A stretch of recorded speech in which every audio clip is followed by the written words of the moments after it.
Bien, la parashá estudiar esta tarde le decía que es la parashá Baera. Así se llama, abarca el libro de Éxodo, Shemot, sí, 6:2 al 9:35. Baera quiere decir aparecido. Realmente cada parashá, el nombre de cada parashá empieza con el primer pasuk que se menciona. El primer verso, pero en este caso empieza con el siguiente verso, porque el primer verso dice, וידבר אלוהים על משה ויאמר אלי אני יהוה. Ya en el otro verso dice, Vaerá el Abraham, el Isaac, el Jacob.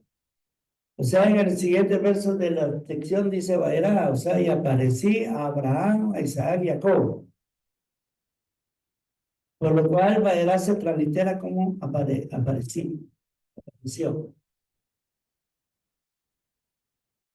Para empezar el estudio, tenemos que ir al primer pasuk, al primer verso que dice,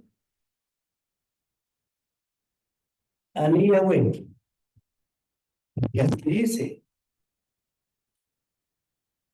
El primer pasuk dice, Veyaber, Elohim al Moshe, Vayomer Elai Ani Yahweh. O sea, empieza diciendo Ani Yahweh. Todos sabemos que Ani en hebreo es acción. Sí, Ani Yahweh. En otras palabras, Ani Yahweh quiere decir yo soy Yahweh. En el hebreo no se coloca el cero estar, el verbo cero estar, no aparece en el hebreo, como en el español. O sea, cuando se dice ¿qué? Yo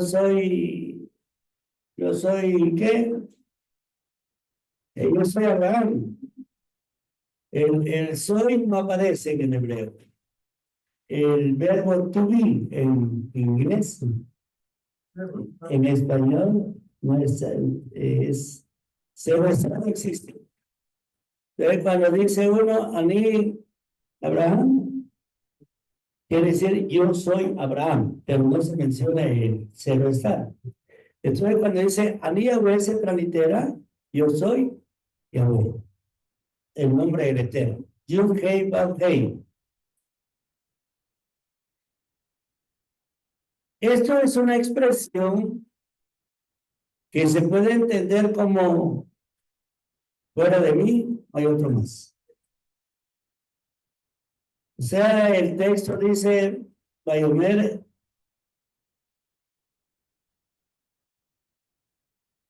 Vayedaber Elohim al Moshe, Vayomer Elai Ani Yahweh. O sea, cuando dice Ani Yahweh, se dice, y habló Elohim al Moshe, diciendo, yo soy Yahweh. Entonces se puede entender el texto como quien dice, fuera de mí no hay otro más. Yo soy Yahweh. Porque enfatiza, yo soy. Yo soy Yahweh.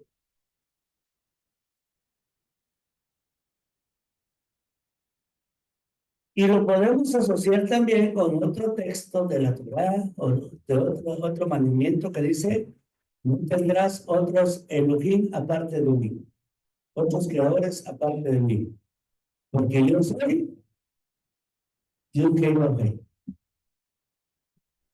O sea que atrás del texto en sí hay una enseñanza mayor. O sea, ¿cuál es el yo soy? Fuera de mí no hay otro. No tendrás otros Elohim aparte de mí. ¿Sabe? Cuando él expresa a mí, yo que iba a mí, también está diciendo yo soy. Esta es una de las bendiciones del pueblo de Israel, que reconoce a su creador, siguiendo el mandamiento de no tener otros creadores aparte de él. Además, hay otro mandamiento que dice: no tomarás el nombre de Yahweh tu Elohim en vano. ¿Por qué? A mí, Yahweh. Atrás de esa expresión, entonces, encierra una enseñanza mayor. Reconocer que Él es el Eterno, que fuera de Él no hay otro más, que Él es el único y no hay otro más.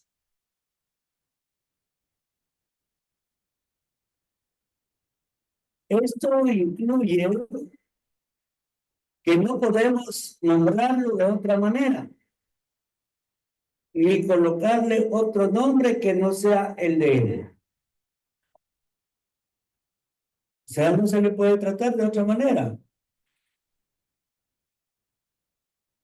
Como decían antes, o hay personas que dicen: mire usted, pero el nombre no importa. Claro que sí importa.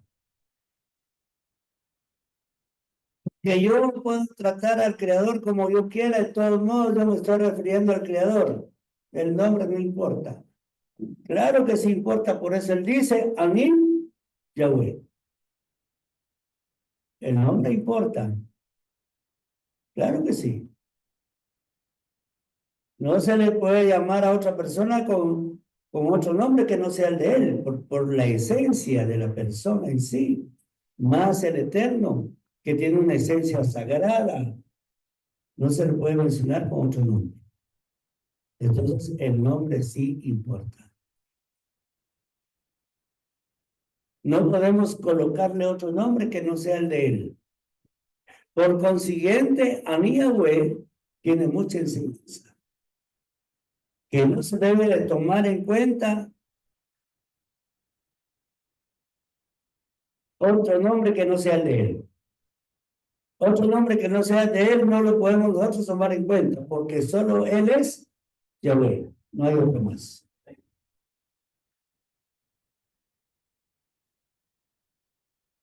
Y sigue diciendo la Torá: Baerá, o sea, aparecí a Abraham, Isaac y Jacob como el Shaddai.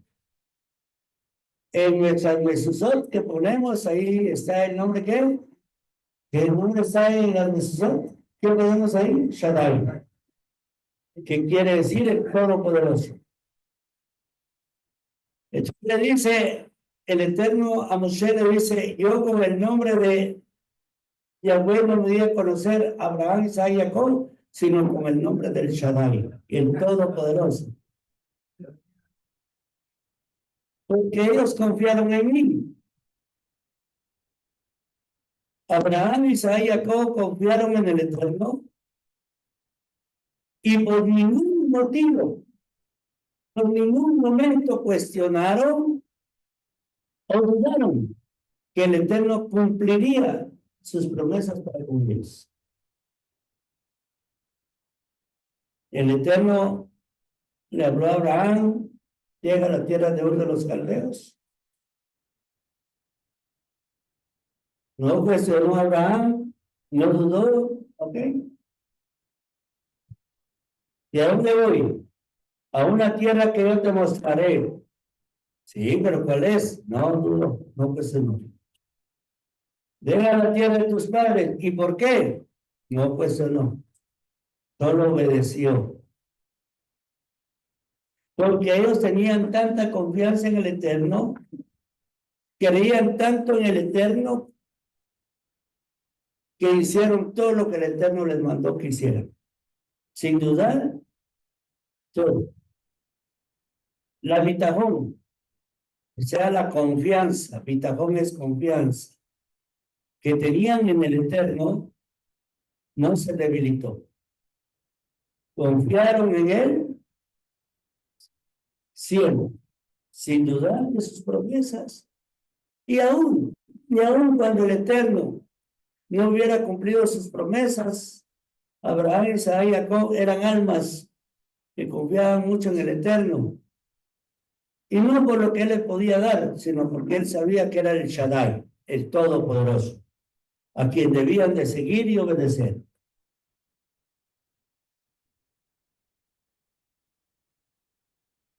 De eso aprendemos que la confianza que nosotros podamos servir en el Eterno no se debe de debilitar ningún motivo, por ningún motivo.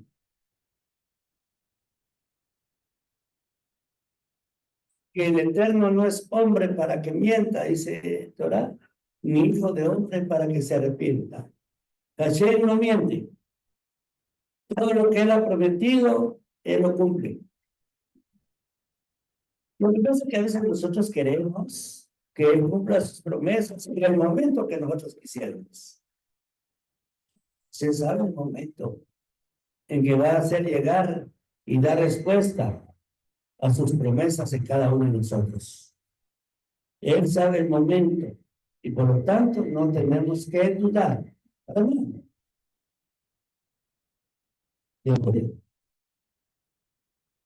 Aunque nosotros pensemos que su promesa se ha tardado, tenemos que creer que Él siempre va a cumplir.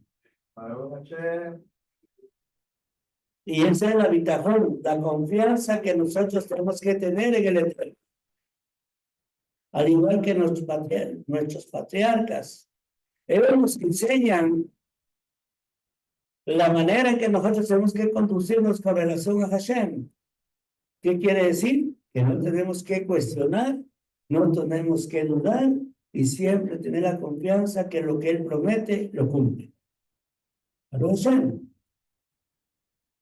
Entonces, la actitud de Dios nos muestra la confianza que nosotros tenemos que tener en el Eterno siempre.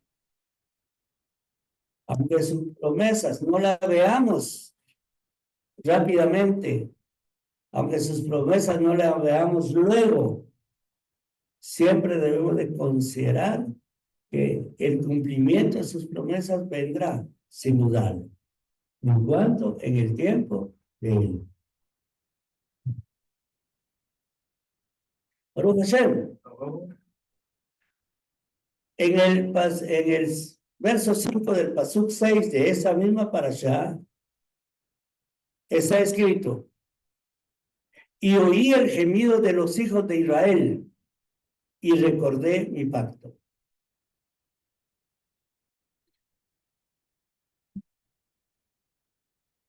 Y oí los gemidos de los hijos de Israel y recordé mi pacto. Así está escrito. Hay algo que yo he enseñado en varias ocasiones, que la literalidad de la letra de nuestra Torah, o sea, leerlo así literalmente, es para los que aún no comprenden las profundidades de los conceptos místicos de nuestra Torah. Porque una persona que no comprende los conceptos místicos de la Torah, al momento de leer ese texto y oír los gemidos de los hijos de Israel y me recordé de su pacto, es fácil de comprender que el pueblo de Israel estaba clamando, ¿ah? Y que él escuchó los gemidos y que se acordó, ya dejé abandonado a Israel en Egipto, ¿verdad? Sí, pues, si yo hice un pacto con Abraham, no me acordaba. Y hasta ahí escuchó los gemidos de los hijos de Israel. Quizás estaba ocupado con tantos quehaceres en todos los solamos, 600,000 mundos, que no oía los gemidos del pueblo de Israel. Hasta ese momento él dijo: oí los gemidos del pueblo de Israel, y recordó su pacto. Bueno, cualquiera que lee el texto en el concepto literal dice sí, ¿verdad? Se acordó de Israel, se acordó del pacto. Se sonríe en morir.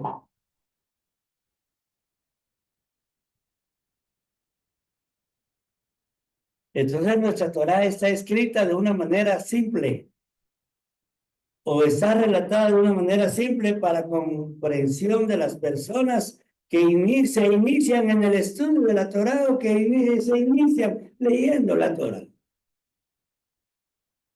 Pero los que ya hemos avanzado en la luz del Eterno, en los conceptos místicos de la Torá,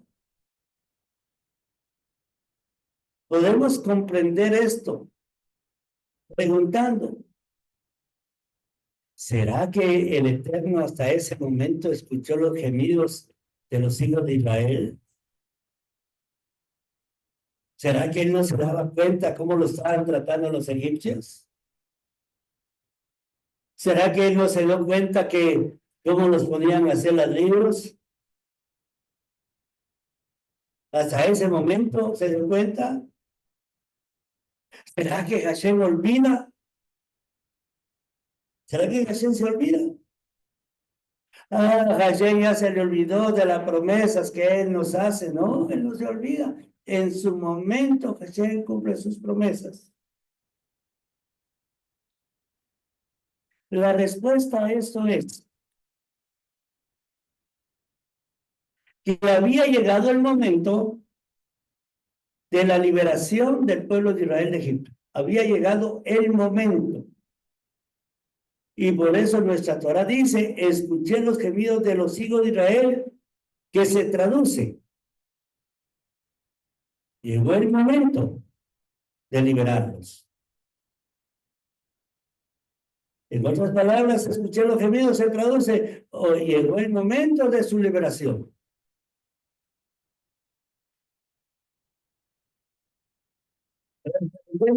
Se refiere a que el tiempo había llegado para que se cumpliera lo que dijo Abraham: 400 años estarán en tierra extraña, como esclavos, en servidumbre.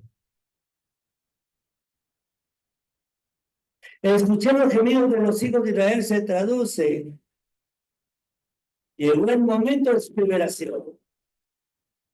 Recordé mi pacto se traduce, ha llegado el momento después de 400 años que salgan de Egipto. Pero no se puede considerar que él olvida, porque eso no es cierto. No se puede considerar que hasta ese momento escuchó los gemidos, porque eso no es cierto. Bueno, pues la Torah sí lo dice, pero me refiero en el sentido que Hashem siempre estaba al tanto del pueblo de Israel desde que bajó a Israel.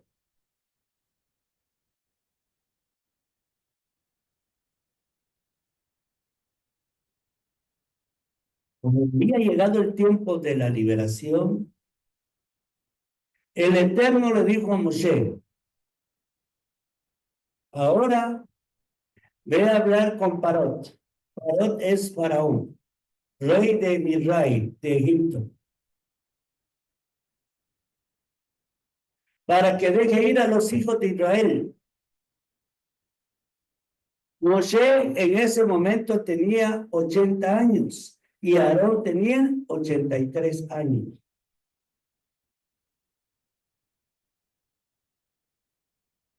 Pero el corazón de Parot, o sea, de Faraón, se endureció y no dejó salir a Israel. Miren, no es difícil de comprender esto. Porque algunos pueden pensar y decir, ¿verdad? Parot cuando llegó Moisés hubiera hecho caso y no hubiera pasado todo lo que pasó en Egipto. Alguien podría pensar así. Como tal vez a uno le dicen, ¿verdad? Mira, si hubieras hecho caso en el primer momento, no hubieras pasado por todo lo que pasaste. Pero en el caso de Parot no es difícil de comprender su actitud. En primer lugar, era el rey de Misraim. Segundo lugar, no conocía quién era el Eterno. Él tenía sus propios creadores, sus propias deidades, sus propios dioses. Entonces, él no iba a ceder de primas a primera. Llegó Moshe a decirle, mira, dice Yuhei Wahei que dejes ir a los hijos de Israel. ¿Cómo? ¿Y quién es Yud-Heh-Vav-Heh? ¿Y cómo es que deja ir al pueblo de Israel después de 400 años que están aquí sirviendo en Egipto? Entonces no era fácil que él dijera, "Ah, está bien, llévate a los hijos de Israel". No. Ahora hay que analizar la posición de un rey. Yo no estoy defendiendo, por supuesto, a Parón, pero sí estoy comprendiendo la actitud inicial.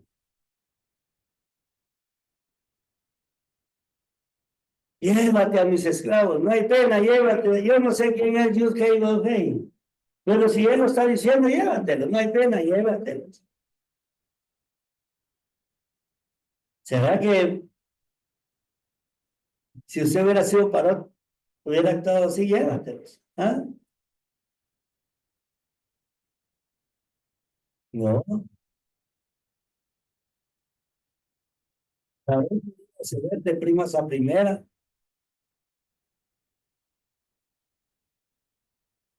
más aún considerando la arrogancia, la rebeldía, la soberbia que un rey pagano puede tener.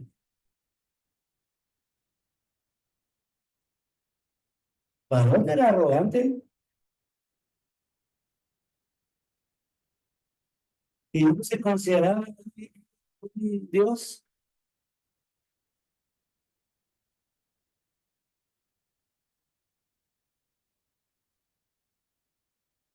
Él se consideraba un Dios y se escondía ante su gente, mostrando de que inclusive él era diferente porque no tenía necesidades fisiológicas.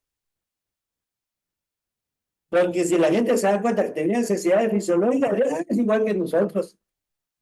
También va a la letrina, ¿no? Dice que para cuando tenía sus necesidades, dicen los sabios, se iba escondidita al río Nilo a hacer sus necesidades. Nadie sabía qué iba a ir a hacer ahí. Se metía al agua y ahí solo Moisés sí lo sabía. Porque él no quería que el pueblo lo supiera para que no se diera cuenta que él era como todos los del pueblo. Entonces se creía un Dios. Y digo esas palabras Dios porque esa palabra se maneja en el paganismo. Nosotros no decimos Dios para nosotros nuestro Creador, el Eterno, nuestro Padre Celestial, Hashem, porque sabemos que la expresión Dios viene del latín Deus, del griego Deus y su raíz es Zeus. Nosotros no decimos Dios, pero en el caso un calificativo para sí, no hay pena. Él se creía un Dios y por lo tanto era arrogante, soberbio, orgulloso, vanidoso, como lo eran todos los reyes.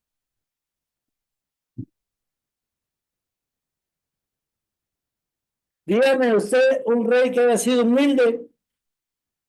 Bueno, no en el pueblo, el pueblo tenemos a muchos miembros, porque aún el rey Saúl era orgulloso. Pero dígame usted fuera del pueblo de Israel un rey que haya sido humilde. Pero ayer, tal vez en la era moderna podríamos hablar de Mujica, aunque sí o no. Por ahí he oído hablar que Mujica fue un presidente bien humilde, ¿no? Que salió de su cargo de presidente y que andaba con su carrito todo viejito, vivía humildemente y había sido presidente. Tal vez él. ¿Ah? Mandela también. En África fue eso. ¿Ah? Quizás. Pero la mayoría de personas son arrogantes, orgullosos, soberbios. Entonces Parot era así, era arrogante, soberbio, era un rey pagano. Por lo tanto, para que dejara salir al pueblo de Israel de Egipto, había que atacarle la soberbia, el orgullo, la vanidad, la arrogancia. Pero para quebrantarlo, había que mandarle unas sus plaguitas.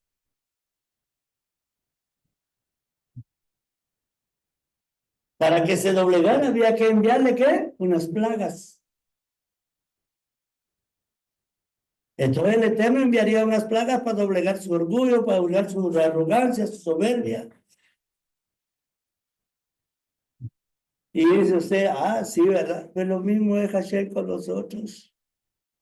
Pero quizás queremos ser soberbios, arrogantes, nos manda una plaguita también para quitarnos la soberbia.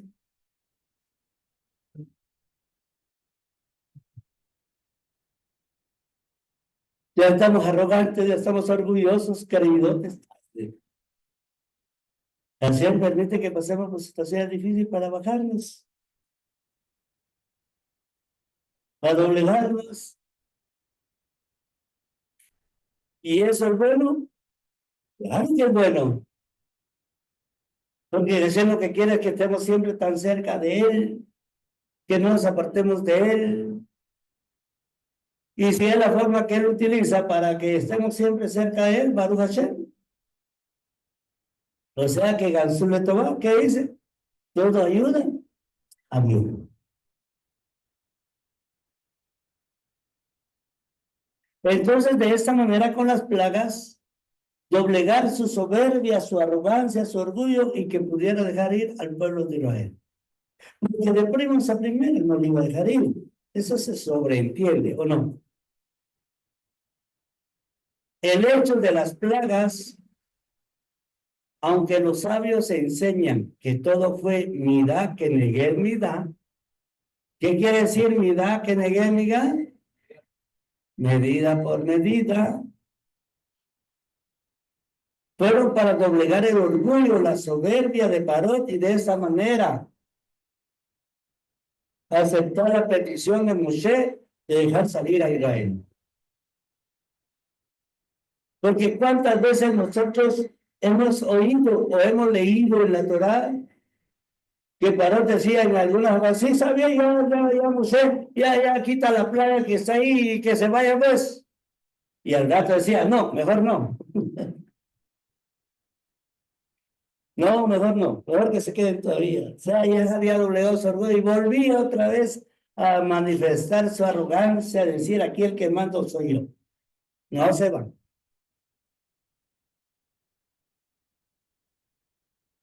O sea,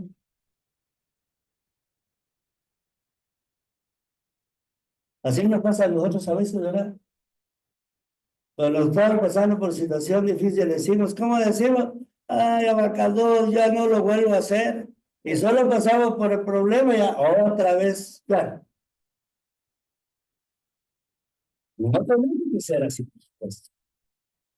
Tengo que entender. Algo así. Así el Eterno entonces le envió la primer plaga a Egipto. Y la primer plaga fue la plaga de sangre. Y el río Nilo se volvió sangre. En toda la tierra de Egipto, el río Nilo se volvió sangre. Y digo en la tierra de Egipto, porque realmente la plaga era solo para la tierra de Egipto. Porque el río Nilo me parece que empezaba en Egipto. Así es, ¿verdad o no? Por ahí era el nacedero, por decir algo así. Y venía el río Nilo y entraba a Egipto. Cuando, digamos, desde que nacía el río, era agua pura, cristalina. Pasaba la frontera de Egipto, se volvía sangre. Toda la tierra de Egipto. Salía de la frontera de Egipto y seguía el río Nilo, que el río Nilo tenía que desembocar. Al terminar de pasar por la tierra de Egipto, ya volvía otra vez agua cristalina. O sea que la plaga era para los egipcios, no era para otra gente.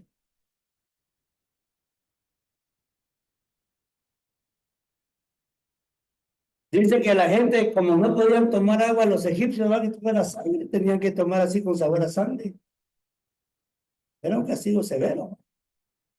Dice que agarraban pongámosle sus tinajas, así algo que comprendemos aquí, o sus recipientes, o sus toneles, o sus cisternas, y se iban a traer agua lejos de la frontera de Egipto, y llenaban sus tinajas de agua cristalina, pero solo entraban a la tierra de Egipto y ya se volvía sangre.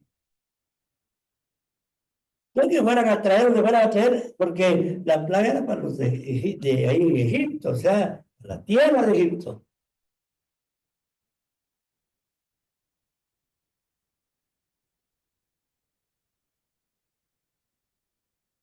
Mirá que negué mirá, medida por medida. Y era medida por medida, dice, porque los egipcios no dejaban que las mujeres israelitas se fueran a purificar al río Nilo después de su periodo de nidad. O sea, las mujeres, ¿verdad? Cuando estaban en su periodo de nidad, ustedes ya saben qué es eso, ¿verdad? Y tenían que irse a purificarse a las aguas del río Nilo, dice que no las dejaban. Además, los egipcios habían manchado sus manos de sangre al ahogar a los bebés en el Nilo, porque se había decretado que todos los bebés, si eran hombres, tenían que morir. Solo las mujeres tenían que vivir. O sea, es un decreto que se emitió en Egipto para evitar que el pueblo de Israel siguiera creciendo. Por esto, esta plaga de sangre era que negué mirá, que negué mirá. O sea, medida por medida. Yo quiero que pongan mucha atención en esto. Les voy a explicar por qué y se los voy a adelantar. Porque decir que eran mirá, que negué mirá, medida por medida, suena como a venganza. ¿Sí o no? Devolver mal por mal. Porque así se puede comprender, mirá que negué mirá. Medida por medida. Como algunos interpretan la Torá de manera literal, ¿verdad? Ojo por ojo. Porque cuando leen en la Torá, ojo por ojo, diente por diente, dice, ah, ya vieron. La Torá es drástica, grosera. Porque si a alguien le sacaban un ojo, también lo agarraron. También le tenían que sacar un ojo. Porque así lo interpretan literalmente. Pero ahí se está refiriendo a la ley de la restitución. Eso no es un tema, pero para que tengan la idea. Entonces, mirá que negué mirá suena como a venganza. ¿O no es cierto? Pagar mal por mal.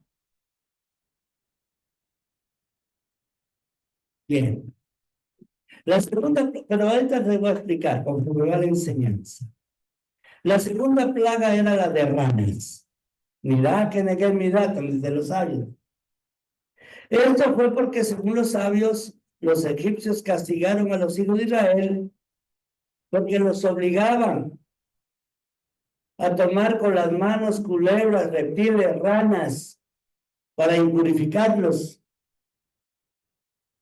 Además, el sonido de las voces del sufrimiento de los israelitas en la esclavitud, dice, se asemejan al sonido de las ranas cuando cantan o cuando, ¿cómo hacen?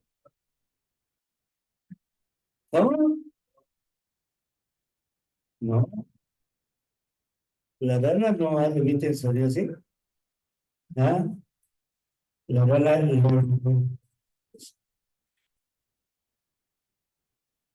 las ranas, ¿qué? Croan. Entonces se asemeja al sonido de la voz de los israelitas. Dice, se parecía al sonido de las ranas cuando ellos hacían su. Yo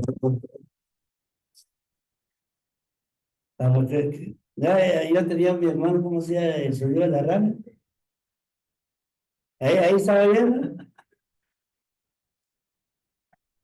A ver, ¿no? ¿Está bien la ilustración? Por eso fueron castigados por la plaga de ranas, y se lo saben. Bueno, hay otras formas, pero yo estoy colocando solo una para avanzar con el tiempo. La tercera plaga fue de los piojos. ¿Cuántos de aquí tuvieron piojos en la escuela?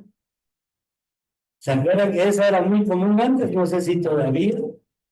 Los que se ríen porque sí tuvieron piojos en la escuela. ¿Tú tuviste piojos en la escuela? Ah, bien, que te reíste.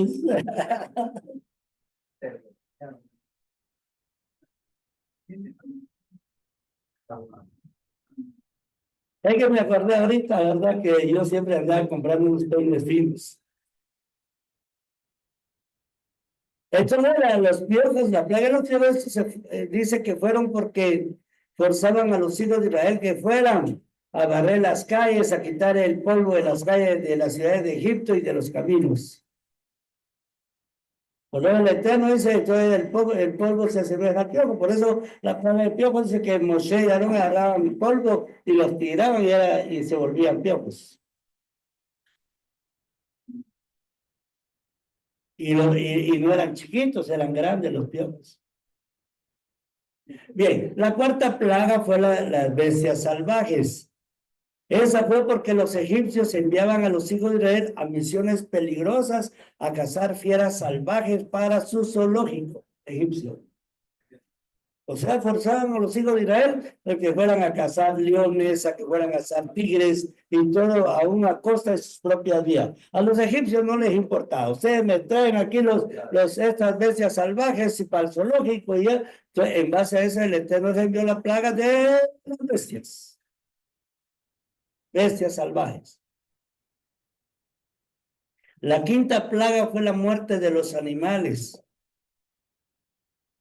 La causa fue porque los egipcios enviaban a los hijos, o sea, los animales, o sea, domésticos, como cuáles, como el buey, el toro, la vaca, la oveja, toda la muerte de los animales. Eso fue porque los egipcios enviaban a los hijos de Israel lejos, a cuidar los rebaños, lo llevaban lejos, para que los hijos de Israel no se allegaran a sus mujeres a modo que no procrearan. Había un motivo o sea, toda la maldad de los egipcios, por eso venían las plagas, mida que negué, medida por medida. La sexta plaga fue de la sarna. Esa plaga fue a causa que los egipcios obligaban a los hijos de Israel que los bañaran y de esa manera humillarlos. A ver, y tu hijo de Israel, ven, ahí me bañas. Y ahí estaban aquí dándole la espalda. Limpiarme bien mis pies. Bueno, y los israelitas van a limpiar los pies. Ahí hubiera agarrado un cepillo de alambre. Ya, sí. Ahí me hubieran de una vez. Bueno. Entonces dice que esa plaga de la sarna vino porque obligaban a los hijos de Israel a que bañaran a los egipcios. Era una humillación grande, o sea, lo que ellos querían es doblegar el orgullo de los hijos de Israel, de humillarlos a lo sumo. La séptima plaga fue la del granizo. Pero esta fue una advertencia, porque el granizo no dañaba ni al hombre ni a la bestia. Esto es para darle oportunidad a Parot de atacar a los israelitas en el Yansú. O sea, que venga la plaga de granizo con fuego y todo, no dañó nada, solo ya. Pero la idea es advertirle a Parot de que esa plaga venía a consecuencia de, pero que lo dejaba para que fueran a perseguir a los hijos de Israel a modo que murieran en el Yansú ahogados. Pero también eso fue, dice, porque obligaban a los hijos de Israel a cultivar huertos, viñedos y jardines. Y estos fueron destrozados por el granizo y el fuego.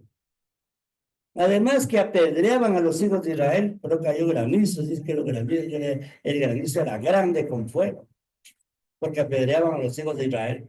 Bueno, en fin, todo el sufrimiento que pasaron los hijos de Israel, las plagas fueron mirá que negó mirá, medida por medida.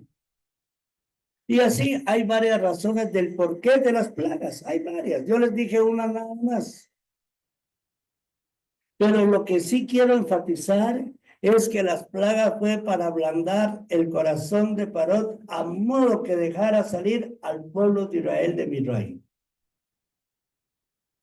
Dominar su orgullo, dominar su soberbia y mostrarle que él no era una deidad, que él no era un Dios, sino un hombre común y corriente como todos nosotros, como cada uno de nosotros. Así que por eso, miren, hay una fiesta que a mí me gusta mucho, que es la fiesta aquel del medio shekel, ¿se acuerdan? Porque con ella se muestra que en el Eterno todos somos iguales. No hay ni uno más grande ni uno más pequeño. Y entonces en la vida sí tenemos que considerar que todos somos iguales, que nadie es más grande ni es más pequeño para ser orgullosos, vanidosos, arrogantes, engreídos, sino tener siempre la sensatez de que ante el Eterno todos somos iguales y que no hay uno menor que nosotros y uno mayor que nosotros. Vale lo mismo el gordo como el flaquito, el canche como el negrito, ¿qué más? El canche, el alto como el bajo. Todos valen lo mismo. Uno nunca tiene que ser arrogante y creerse más que los demás. Entonces Hashem le mostró a Parot que él era un hombre común y corriente igual que todos. Tú eres mayor que los demás, eso sí, pero eso no lo hacía superior a los demás, porque él tenía dos ojos, tenía una nariz, una boca, dos oídos, dos piernas, dos brazos. Sí, igual. No había razón para que Parot fuera arrogante. Ya el puesto lo vuelve a uno arrogante también, ese va.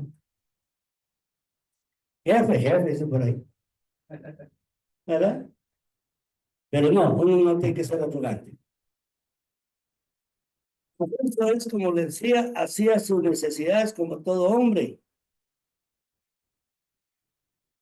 Otra cosa de las plagas fue para purificar la tierra.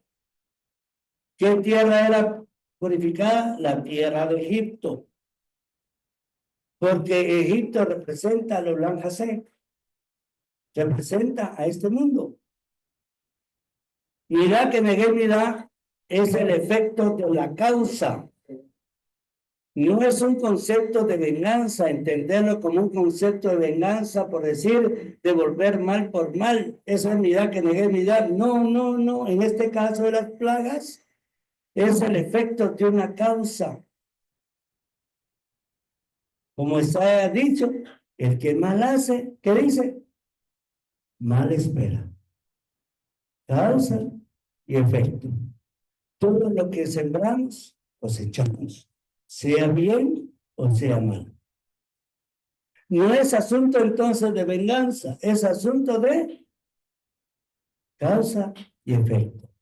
Así que cada plaga fue, mirá que negué mirá, es decir, medida por medida, pero hemos aprendido que todo es causa y efecto. O sea, en otras palabras, mirá que negué mirá significa que se recibió el efecto de una causa en la justa medida que se actuó. ¿Me doy a entender? Entonces no podemos ver como un concepto de venganza, no, que el Eterno se vengó de los egipcios porque trataron de ser los hijos de Israel, no. Es el efecto de una causa. Medida por medida significa de la misma manera que los egipcios trataron mal a los hijos de Israel, de la misma manera el efecto fue similar al daño causado. ¿O sí? Sí. Pero eso. En el mundo natural, en el mundo pagano, en el mundo oriental, diríamos así, a esto se le llama, ¿cómo se le llama? ¿Cómo? ¿Cómo se le llama en el mundo pagano? A eso se le llama el karma. ¿Sí o no? Así que todo es efecto de una causa. Hablamos mal, actuamos mal, recibimos el efecto de la causa. De la misma manera que nosotros actuamos, de la misma manera viene el efecto. Por eso es necesario siempre actuar con el bien, siempre, para que recibamos siempre bien, nunca mal. Todo lo que se siembra se cosecha. Alguien, como le digo, podría decir, no, eso parece que fue una venganza. El Eterno fue una venganza del Eterno contra los egipcios. No. Ansule Toba, ¿qué significa? Todo ayuda bien. Las plagas ayudaron a bien. ¿Por qué? Porque ablandó la soberbia de Parot, el orgullo, la arrogancia, para que se bajara del nivel que tenía a modo de llegar al nivel que Hashem quería que el hombre tenga en este mundo. Y en el momento que Parot dejó otra vez y se volvió arrogante, dijo, no, ¿cómo fue posible que me doblegué? Voy a ir otra vez en contra de los hijos de Israel. Y Hashem los castiga ahogando todo su ejército en el Yansu. ¿Pero Hashem? No podemos pensar que fue una venganza porque Hashem no tiene energía negativa. Y la venganza es una emoción, es un sentimiento negativo que ninguno de nosotros tiene que tener.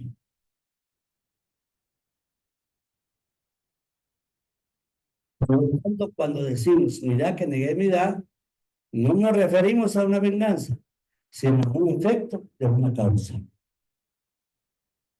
Esto sería pues como decir, usted ha lanzado alguna vez una piedra para arriba, cuando era pequeñito no lo hizo. No jugó con alguna piedra, agarraba la piedra y la tiraba para arriba. ¡Sí! Así, nunca hizo eso.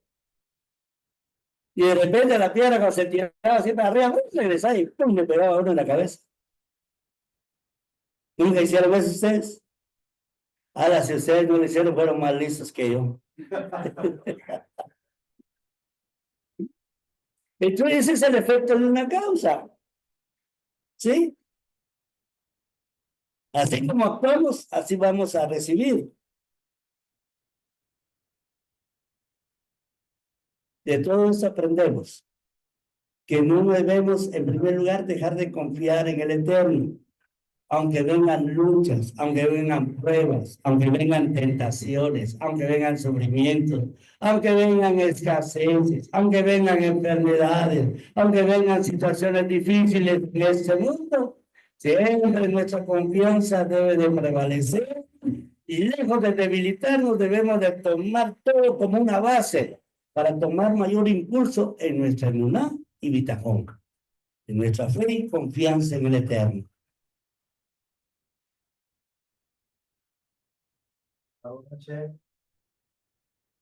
Shalom Alejem. Que el Eterno nos siga bendiciendo y que esta parasha también nos sirva para mantener, ¿cómo diríamos así en términos sencillitos? Un perfil bajo. Aunque Hashem nos dé todo lo bueno de este Olam, siempre mantengámonos con humildad en nuestra alma. Baruch Hashem. Shalom Alejem, Jabalí. Shalom Alejem allá. Shalom Alejem. Baruch Hashem.